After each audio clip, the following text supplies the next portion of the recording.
Bonjour mesdemoiselles, mesdames, j'espère que tout va bien. Après cette période de Hanouka, une période pleine de lumière, Bezrat Hashem, qui passe à mon goût un peu trop vite. Alors qu'est-ce qu'on prend de cette période-là? C'est-à-dire de quelle manière on va s'en sortir, quelle lumière, quels outils? Parce que le but c'est pas de s'arrêter Hanouka et de rester coincé dans ce parking, mais justement de reprendre des forces et d'aller de l'avant. Alors, on sait qu'on n'a pas appelé Hanouka, mais on n'a pas appelé, pardon, Nitzruka, ils ont gagné parce que chez la notion de Nitzachon, de gagner, de compétition, chez Hachem, ça n'est pas intéressant. Ce qui est intéressant, c'est d'abord, de gagner par rapport à soi-même, par rapport à son propre Yitzhara, son propre mauvais penchant. Et le but, c'est pas de se comparer, parce que se comparer, c'est le début de la déchéance, parce qu'il y aura toujours mieux que nous de toutes les manières. Et là, c'est d'aller de l'avant et de prendre vraiment des forces et cette lumière-là pour se dire, ok, quelle est moi la lumière que je vais apporter. Quand David Ameller il nous dit la Netzar dans cet élim, c'est Lama Netzar, pourquoi tu veux gagner? C'est quoi mon but? C'est-à-dire que quand j'ai envie de gagner, c'est quoi mon but? Quand tu fasses à quelque chose que j'aimerais faire et que je n'arrive pas à faire, parce que je suis bloquée pour X et Y raison, et qu'en fin de compte, tu vois quelqu'un d'autre arriver exactement au même endroit que toi, tu aurais voulu être.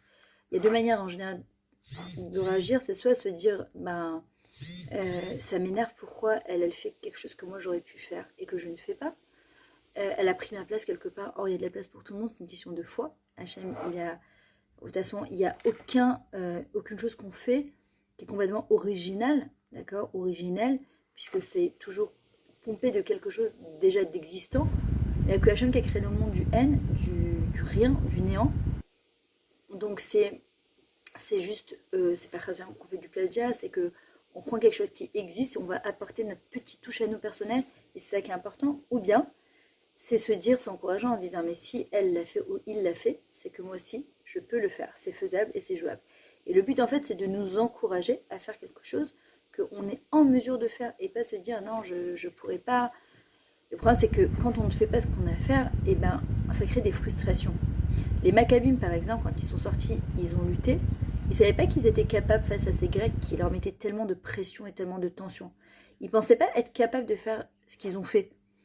Mais à un moment, il y a quelque chose qui est sorti de l'intérieur. Ils se sont dit, on ne peut plus vivre comme ça, sous cette pression et emprisonné.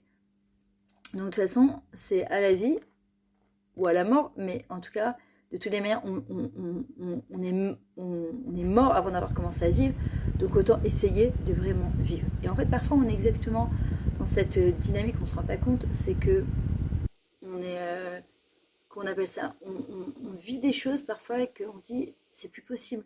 Dans notre couple, dans notre éducation, dans notre boulot.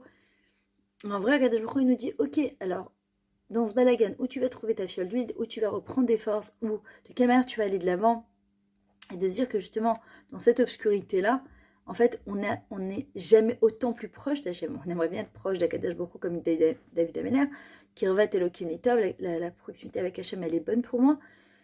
Dans comment dire, dans la lumière, mais très souvent, justement, c'est dans l'obscurité qu'on trouve encore plus de lumière. C'est étrange, ça paraît très très contradictoire, mais pas du tout, justement. Il y a une autre chose aussi qui est très importante. Un jour, je me rappelle, j'avais entendu une petite histoire d'une femme comme ça qui cherchait sa bague sous un lampadaire. Il y a une femme, elle lui a dit, je peux vous aider? Elle lui a dit, oui, je cherche ma bague, mais je l'ai perdue de la rue d'à côté. Elle lui a dit, alors pourquoi tu cherches là? Elle dit, parce qu'ici il y a de la lumière et là-bas il n'y en a pas. Et en vrai, c'est ce qu'on fait souvent. C'est plus facile de trouver de la lumière où il y en a, plutôt que d'aller chercher la lumière dans notre obscurité. Mais justement, c'est là qu'on crée le plus. C'est là que la vraie lumière, ça passe de l'extérieur, de l'intérieur, elle va jaillir. On doit comprendre que Akadosh Baruch Hu lève ta'or bara li Elokim veruach nachon chadesh bekirvi. Hachem nous a créé un cœur pur et nouveau, et tous les jours il nous donne les outils et le cœur pour y arriver. Et à un moment, il faut se poser et se dire, ma vie, à quoi elle sert? Parce qu'une vie qui est examinée, elle vaut la peine d'être vécue. Une vie sur laquelle on pense, on réfléchit, pas qu'on est en mode survie, qu'on se dit, Bémet, dans ces moments de libre, dans ces moments où je pourrais faire des choses autres que de travailler ou boire ou manger, des choses qu'en fait qui m'éloignent de moi-même, qu'au lieu de me donner de la vitalité, ça m'alourdit, Qu'est-ce que je fais réellement? Qu'est-ce que je fais concrètement? Qu'est-ce que je fais vraiment? Forcément, la peur du vide, la peur du rien, la peur de... Mais en fin de compte, tout ça, c'est juste pour nous éclairer. Là, regardez, si je mets la lumière comme ça, si je mets la lumière comme ça, il y en a qui vont préférer comme ça, il y en a qui vont préférer comme ça. On s'en fout. Ce qui est important, c'est de trouver la zone de lumière qui va nous permettre de devenir.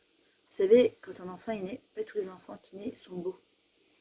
Et parfois, on est très étonné d'enfants parfois qui naissent pas beaux du tout, et en fait qui deviennent extrêmement beaux avec le temps. Et parfois des enfants qui sont beaux petits et qu'avec le temps, je sais pas ce qui se passe. Et en fait, il y a des projets comme ça dans la vie, parfois, dès le début, ils sont beaux, et il y a des fois, c'est comme un avortement. Ou parfois, ils sortent tout. Vraiment, tu sens les gens qui disent « il est mignon ton bébé », alors que tu sens que « oh mon Dieu », c'est pas ça du tout. Mais il faut pas avoir peur de ces moments-là, de ces moments d'avortement. La vie, c'est un processus qui doit arriver à maturité. On doit nous-mêmes arriver à maturité, on doit arriver à grandir, à devenir, à être. Et la compétition, parfois, le fait de se comparer, d'être toujours là, de vouloir la célébrité, d'être connu ou de faire autre chose, en fait, elle nous empêche d'être. Elle veut juste nous faire devenir, mais pas de manière saine, malsaine. Et en vrai, c'est plus important si je deviens célèbre ou pas célèbre, si déjà moi-même, je sens que de l'intérieur, j'arrive à me construire, j'arrive à devenir. Je sens que j'alimente ma vie, ma vraie vie, pas celle qui est en mode survie qu'on essaye de remplir au maximum pour se faire croire qu'on remplit notre vie. Non, c'est vraiment me poser la question et me dire, est-ce que Bémet, puisqu'Hachem il m'a mis sur terre et que tous les matins je me lève, est-ce que je crée, est-ce que je fais des choses, est-ce que j'apporte quelque chose au monde, à mon monde à moi? Comme disait Rabbi Nachman, notre monde, il est tellement incroyable, il est tellement rempli, il est tellement fait de choses exceptionnelles, que si on faisait un petit peu plongée sous-marine à l'intérieur de nous, on faisait un peu plus d'introspection, au lieu de vouloir introspecter les autres, et en les introspectant forcément, ça critique, ça jalouse, ça nous énerve, plutôt de voir, et nous, dans tout ça, on en est où? Parmi cette milliard d'êtres humains sur Terre, je suis là, c'est pas pour rien. C'est pas pour rien que tous les matins, je me réveille, je me lève, j'ouvre les yeux et que je me dis, si je suis là, c'est que j'ai quelque chose à apporter. Alors, on est sorti de Hanouka. Mardi prochain, Bezrat Hashem, ce sera le jeûne du Tevet, première brèche du temple. D'accord, ce temple-là, en fait, où Hashem nous dit, faites-moi de la place à l'intérieur de vous pour que je puisse résider à l'intérieur. En fait, ce qu'Hashekadosh Baruch Hu attend, on peut faire toute cette Torah Sémizet de manière yévécha, sèche comme un désert. Ou plutôt faire cette Torah comme une source d'eau. D'accord, être alimenté et l'alimenter. Et en vrai, parfois, ce jeûne qu'on vit, en fait, c'est parfois cette brèche qui est à l'intérieur de nous. Et de quelle manière on va reconstruire ce temple, ce troisième temple, on en fait partie. C'est pour reconstruire le troisième temple, il faut se reconstruire d'abord soi-même, se construire, Bichal, soi-même. Si on a été détruit par nos parents, par nos profs, par nos conjoints, par nos enfants, par nos beaux-parents, Zélo Méchané, ce jeûne de Ditevet qu'on fera, justement, c'est pour reconstruire, se rappeler que cette brèche-là, si on ne l'arrête pas tout de suite, Chazé Shalom, ça fait une vraie Achavat Bet Hamikdash. C'est vraiment le temple qui se détruit. Et notre temple à nous, Or Hachem nous dit, j'ai besoin de résider à l'intérieur de vous. Or, il me faut un réceptacle. Et ce réceptacle, c'est nous. Alors, on doit prier Bezrat Hachem que, à la lumière des bougies de Hanouka, on puisse les prendre et qu'elles puissent nous éclairer. Et si on s'arrêtait, c'est pour encore mieux redémarrer. Et que dans ces périodes de sécheresse, le but, c'est de faire germer ce qu'on a déjà planté, ou ce qu'on va planter, et ne pas avoir peur. Garder cet espoir, cet 11 espoir, que Mishizora Bedima Exerberina, celui qui a planté avec des larmes de joie, il récoltera, celui qui a planté avec des larmes, Bezrat Hashem, il récoltera avec de la joie. C'est pas forcément des larmes d'angoisse et de stress, des larmes de Mouna, de foi en Dieu, des larmes d'espoir, des larmes de je peux et je suis capable. Et on est tous et toutes capables. Si on est sur Terre, c'est qu'on a quelque chose d'incroyable à apporter au monde. Alors au boulot, mettons le moteur en route et rappelons-nous qu'un moteur en hébreu se dit manoa. Et que le mot manoa, ça vient du mot menia, un empêchement. Et plus nos empêchements sont grands, et plus notre moteur il est fort. C'est pas toujours évident, mais en demandant à Hachem de nous mettre ce cœur et cette neshama et cette flamme en route, on ira très loin. Je vous aime très fort et excellente journée.